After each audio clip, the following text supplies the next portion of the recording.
Hello again, grade 5 and 6 boys and girls. I am Ms. Shamsuddin, your teacher for this session, as we work on improving our reading skills. Are you ready?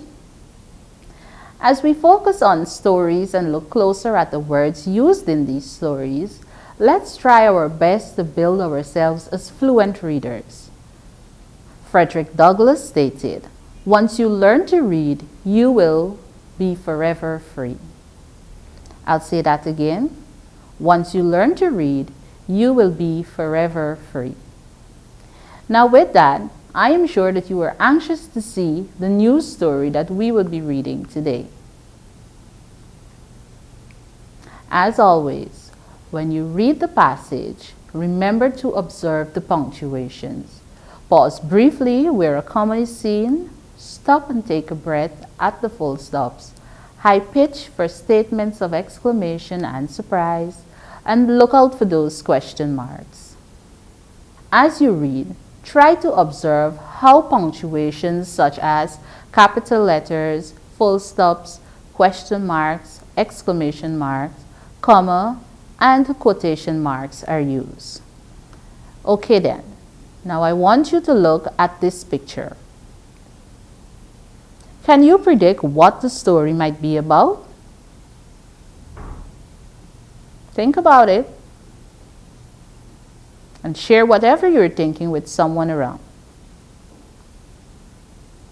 Okay then, let's read and find out. When Saturday came, Josh was not happy. He had come to a decision.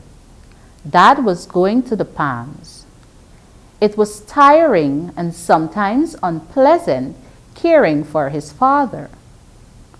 What did a young man like him want with caring for old people anyhow? Josh rode slowly. His legs felt heavy, stiff, and unable to move. However, he had to take his father to the Palms. They were nearing the Palms now. The sun was so hot, there was need to rest. He rode slowly towards the silk cotton tree and put Daddy Joe to lie under its shade. Suddenly, Daddy Joe began to cry like a baby.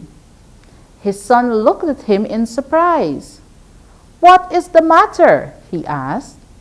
With tears in his eyes, his father cried, "Josh, my son, many years ago, I was taking your grandfather to this same old people's home.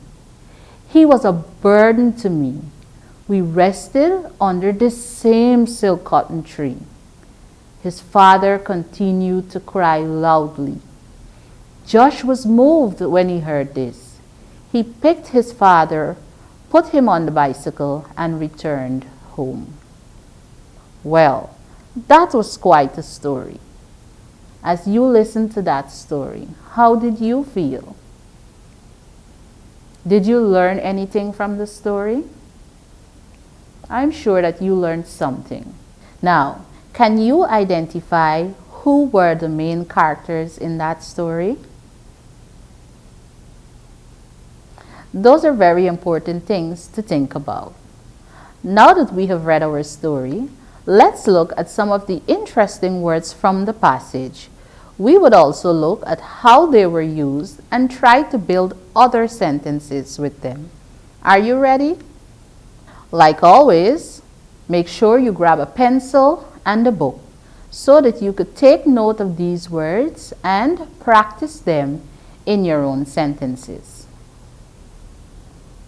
The first word, decision. Let's spell D-E-C-I-S-I-O-N, decision. D-E-C-I-S-I-O-N, decision. In the passage, let's look at the sentence in which this word was used.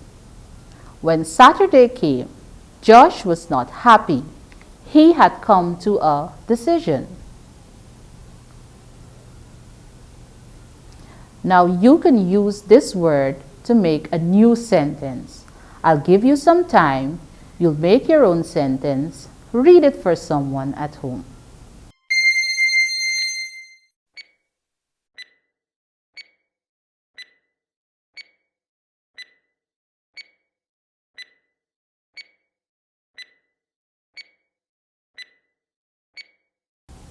I am sure that you will finish writing your sentence. I'll share mine with you. Mom said she will make her decision about the trip tomorrow. Mom said she will make her decision about the trip tomorrow. Our next interesting word was unpleasant. Unpleasant. U-N-P-L-E-A-S-A-N-T. Unpleasant. U-N-P-L-E-A-S-A-N-T. Unpleasant. Let's look how it was used in the passage. It was tiring and sometimes unpleasant caring for his father. It was tiring and sometimes unpleasant caring for his father. Again, it's your turn to use the word unpleasant in your own sentence.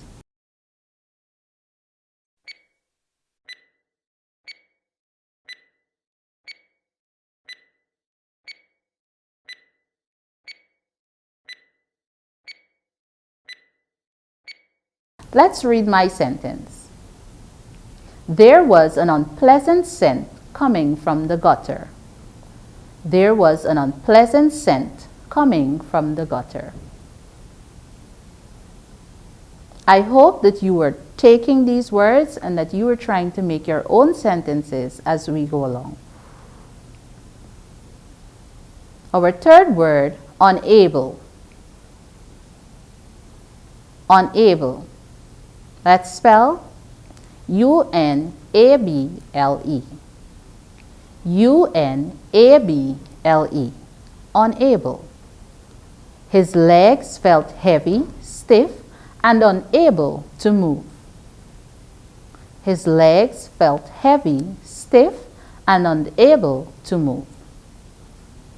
Take the word unable and you write another sentence.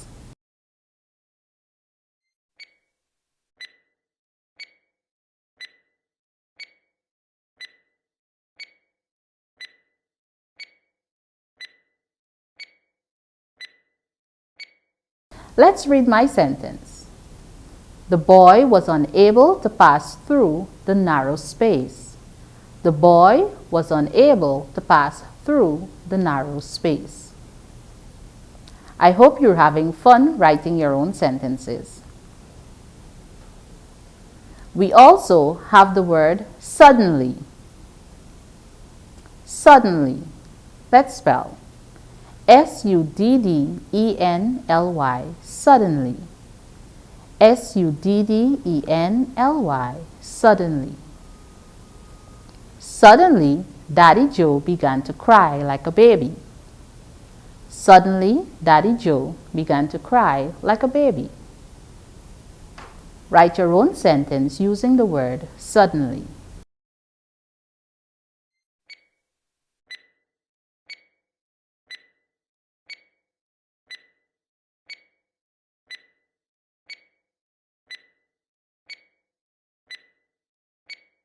The rain suddenly started to pour heavily.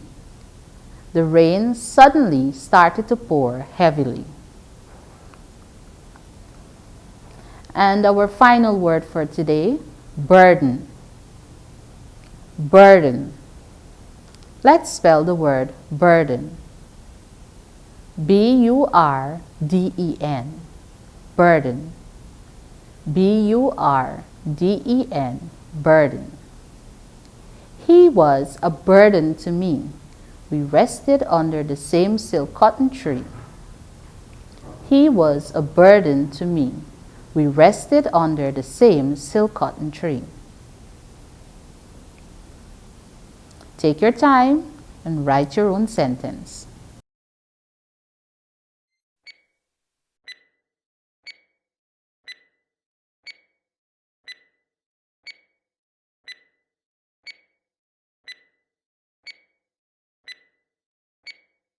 Sally did not want to be a burden for her family.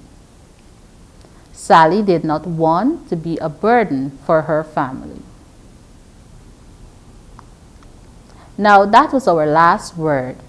Let's now recap all the words that we found to be interesting in the passage that we read today.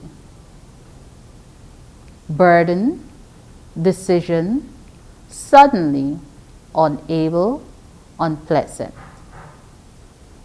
Burden, decision, suddenly, unable, unpleasant.